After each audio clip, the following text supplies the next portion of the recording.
El Primero de la Mañana. Con Analía Soria y Claudio Ponce de León. Más escuchás, más te informás. Para dialogar con el politólogo y fundador de la Cuban American Voice. Y director de Patria de Martí. Así está. Martí, qué poeta. Bueno, qué poeta, dame los datos del tiempo allá en la Florida, por favor. Ay, 27 grados está Mirá haciendo. Qué lindo, no llueve, ¿no? Con solcito, sí, bueno, parece. Dijimos que votaron aproximadamente 35 millones de personas ya en forma anticipada, como se estila en los Estados Unidos, de un total de 230 millones de norteamericanos que están habilitados en el padrón, ¿no? Nos vamos hasta allí. Julio Gini nos recibe. ¿Qué tal, Julio? Buena mañana. ¿Cómo estamos? ¿Cómo están, Claudio y acompañante? Disculpa que se me escape el nombre, y todo tu gran audiencia. Y déjame, antes de entrar en el meollo de las noticias, este fin de semana ya nos despedimos de la playa por este año. Como te he comentado, nosotros íbamos a bañarnos en el pequeño Buenos Aires, o sea, en esa parte de Miami Beach que está pues lleno de argentinos. Almorzamos en Buenos Aires Bakery, una milanesa, en fin.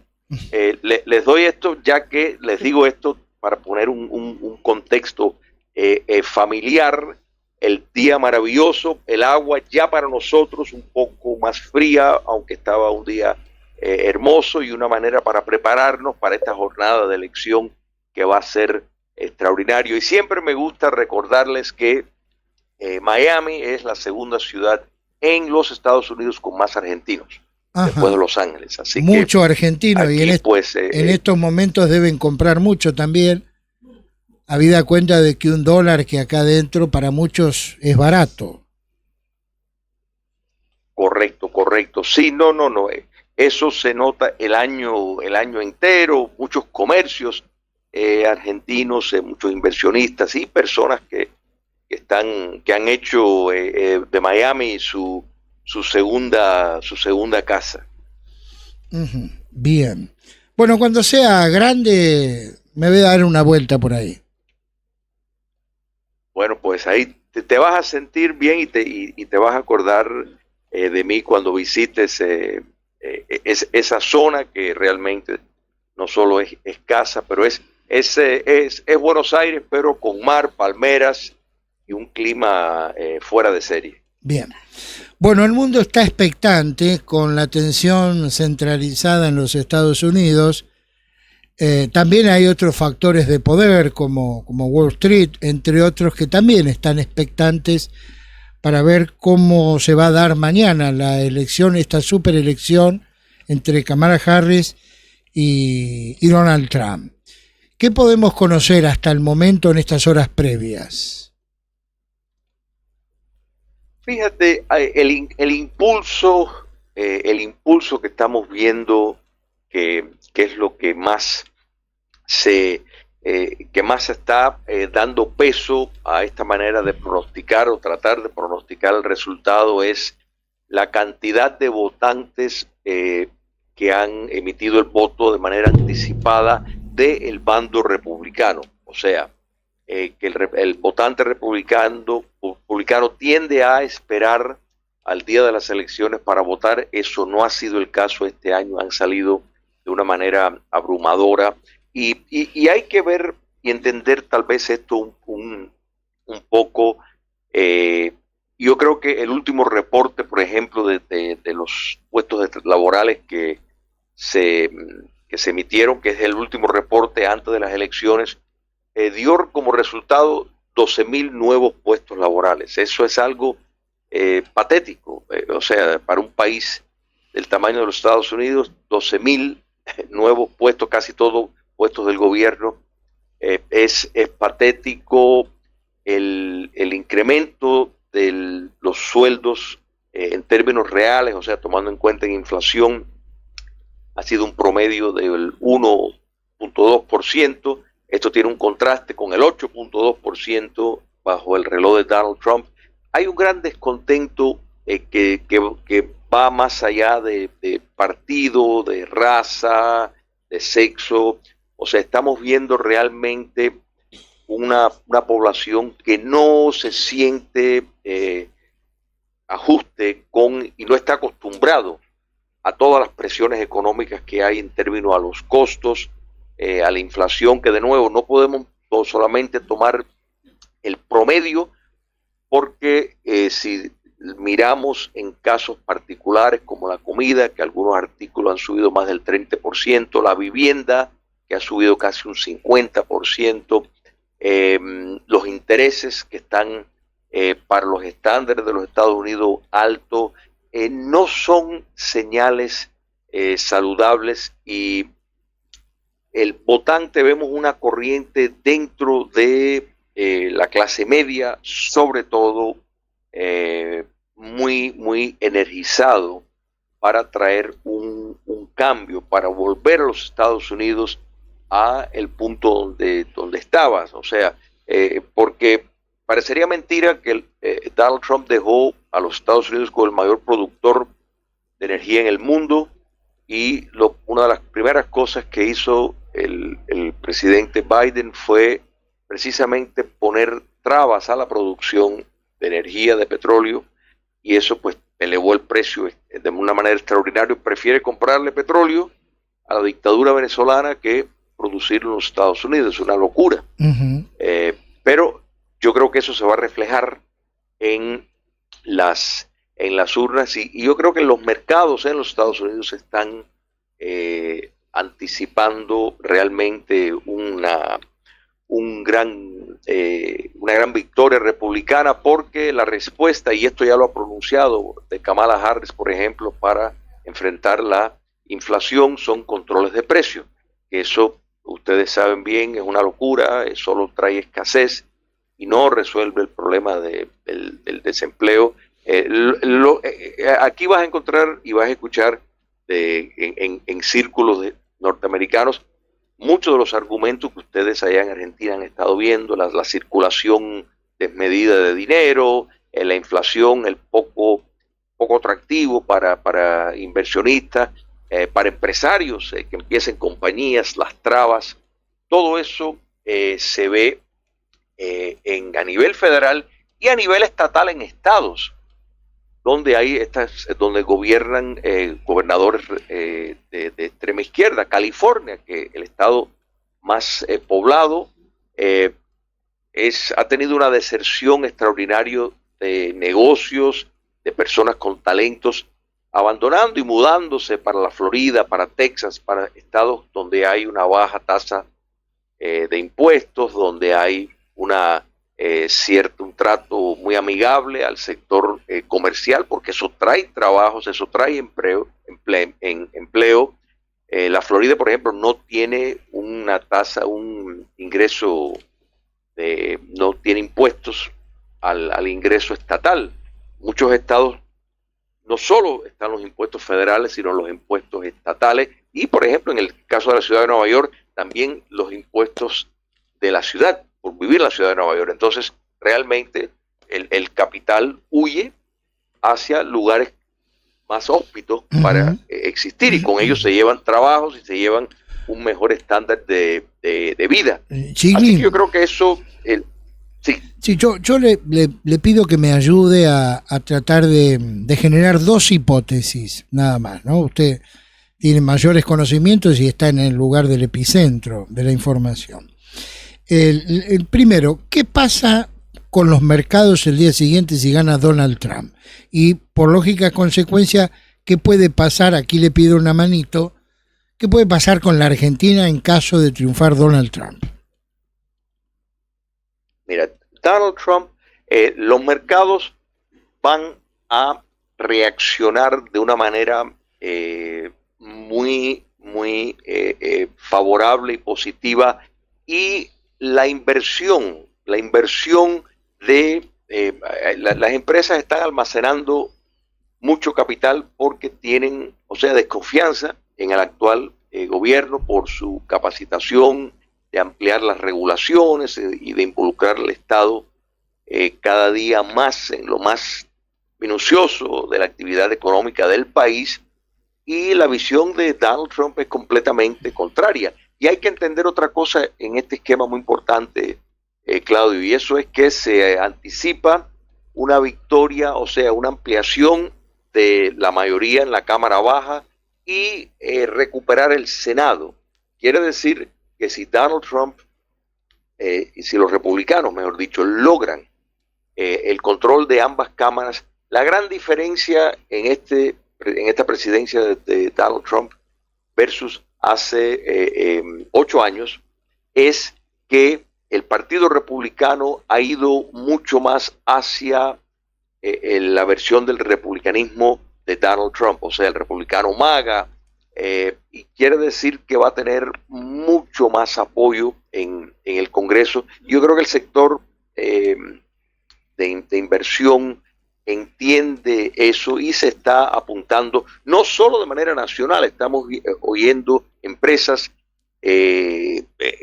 mega, la Sony, automotrices grandes japonesas que ya están contemplando en los Estados Unidos ampliar sus operaciones de traer fábricas para los Estados Unidos, precisamente por el mercado que es y el empoderamiento que el ciudadano común va a volver a tener a la vez que se libera los recortes de impuestos que realmente elevó el ingreso a todos, pero quien más benefició fue a los que menos tienen porque les dio una mayor cantidad de entradas, les abarató la vida y el costo.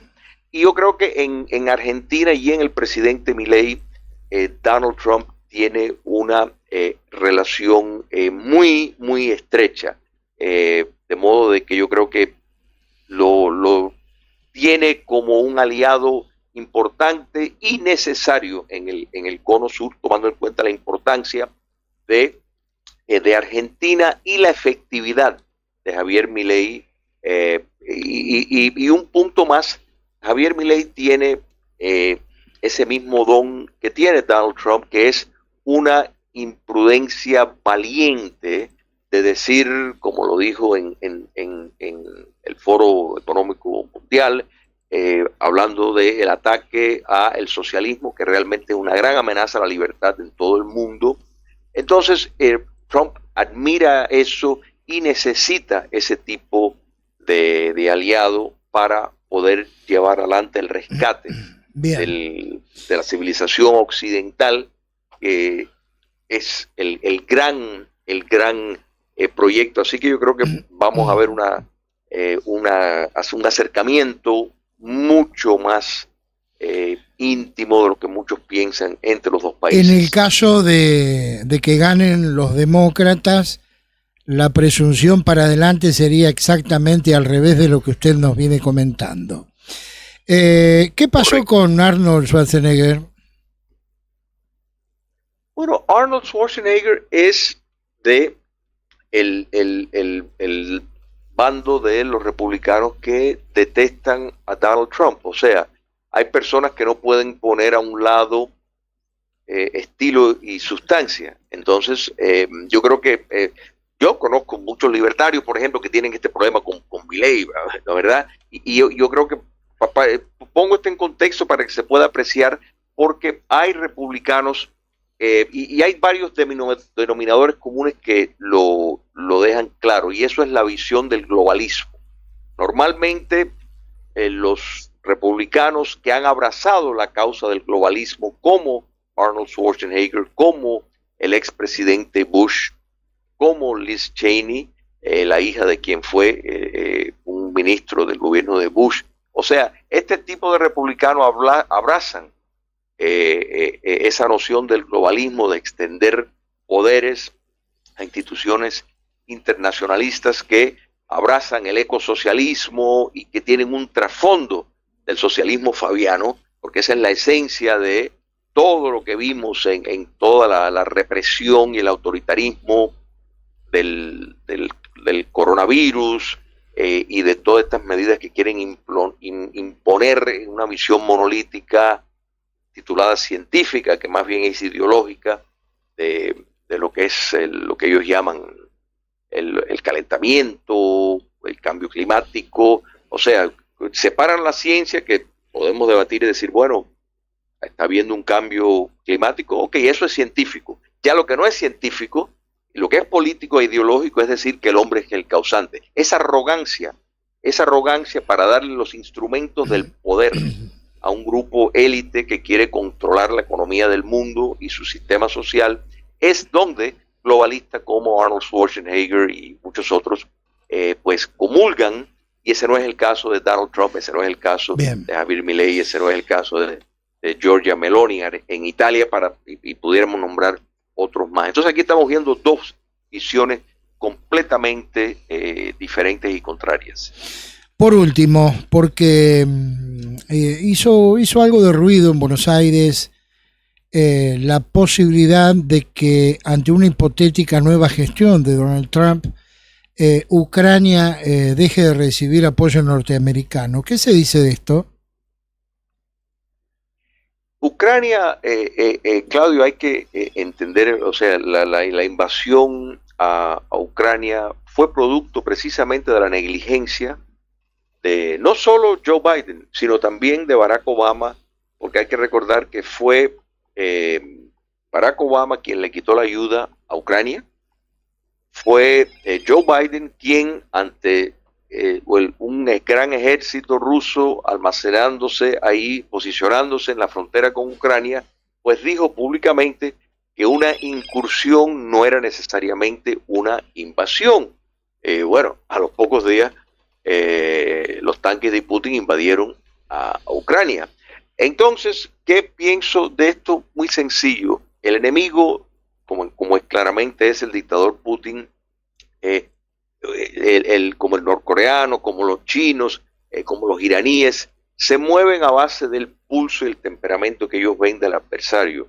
Y básicamente la pérdida de respeto, la vacilación, la política débil, que cuando el abandono que todos recuerdan de Afganistán, catastrófica, dejando miles de millones de dólares de armamento a los talibanes, la traición a tantos afganos que colaboraron con las fuerzas estadounidenses allá, ese abandono tan desastroso, vergonzoso, era fácil predecir que los enemigos de la libertad iban a tomar acciones, y la invasión a Ucrania para Putin fue la luz verde.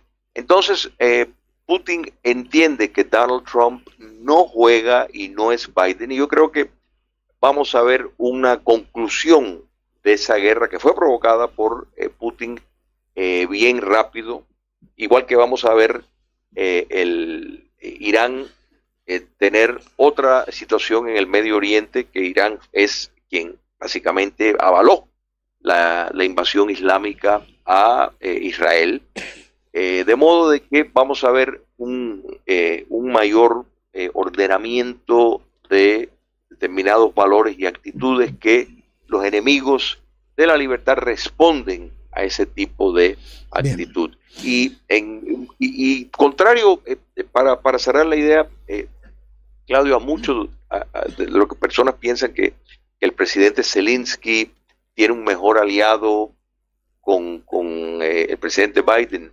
Recordemos que uno de los intentos de sacar a Donald Trump del poder cuando era presidente fue una conversación que él tuvo por teléfono con el presidente Zelensky acerca de investigar una de las empresas, Burisma, de que el hijo de Biden estaba recibiendo $80,000 mensuales y básicamente no trabajaba. O sea, pero para básicamente promoviendo no solo tráfico de influencia, sino el chantaje de, en ese momento, el vicepresidente Biden, vicepresidente de Obama, que condicionó la ayuda de los Estados Unidos a Ucrania si seguían investigando al hijo de él. Entonces, ¿cuál fue el testimonio del presidente Zelensky? Que él no se sintió presionado por Donald Trump y que fue una conversación normal. Quiere decir que el presidente Zelensky fue el mejor testigo que tuvo Donald Trump en ese juicio en su contra. Entonces, Donald Trump eso se lo agradece. Yo creo que estos movimientos que estamos viendo de Rusia contratando los mercenarios norcoreanos, obedece a ese intento de tratar de ganar mayor terreno, entendiendo de que una presidencia de Donald Trump tiene otro enfoque y no va a tolerar este desorden que hay en el mundo. Bien.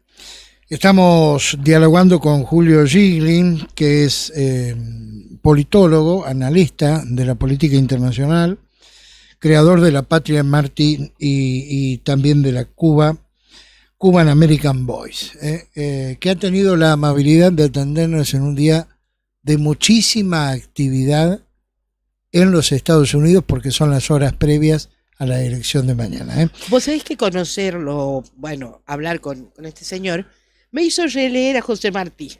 Mira. Que no lo leí hace un montón de tiempo, porque a mí me gusta mucho la poesía de Martí. Y hace tanto, me sé de memoria los versos, los de Martí. Algunos, no todos, pero... Claro. Así que le agradezco a Schilling esa parte.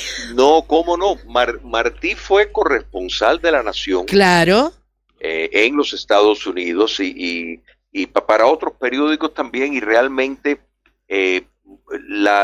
se convirtió en la ventana a entender lo que estaba ocurriendo en los Estados Unidos, el puente Brooklyn cuando lo hicieron, y muchos de los mejores ensayos de Martí pues aparecieron en la Nación. En La Nación, así claro. que siempre, y aparte fue cónsul de Argentina en Nueva York por un breve tiempo, en un momento en que no tenías que ser un diplomático nacional para hacerlo. Fue también cónsul de Uruguay en Nueva York, así que no, pero son muchos los escritor y lazos un poeta entre Martí y exquisito. Argentina. Y además, bueno, ese amor por Cuba y es el padre de la independencia cubana, ¿no? Efectivamente. Y mira, por último, si me permiten esto, porque no quisiera dejar, los otros días el presidente Milei despidió a la ministra Mondono, si no me equivoco, Mondino. Por el voto de ella. Y por el voto de ella, y nosotros, o sea, los cubanos exiliados le agradecemos enormemente ese gesto de solidaridad al presidente Milei, porque aunque las votaciones sobre el embargo es algo más bien simbólico, el castrocomunismo pues siempre ha hecho eso una de sus mayores campañas de teatro, y los Estados Unidos la realidad es que no le da el trabajo eso que debería, pero el presidente Milei, que ha tenido una posición vertical contra el socialismo continental y entiende perfectamente bien la amenaza que representa Cuba comunista a la paz y la libertad en el hemisferio occidental, pues tomó ese paso porque no es algo que él estaba de acuerdo y en fin, nuestro respeto y saludo a ese gesto del presidente argentino. Muy bien, Julio, gracias, un fuerte abrazo y lo mejor para todos los latinoamericanos que mañana están habilitados para votar en ese enorme país como es los Estados Unidos. Cómo no, un fuerte abrazo para ustedes y seguimos en contacto. Pero cómo no. El primero de la mañana. 100% periodismo.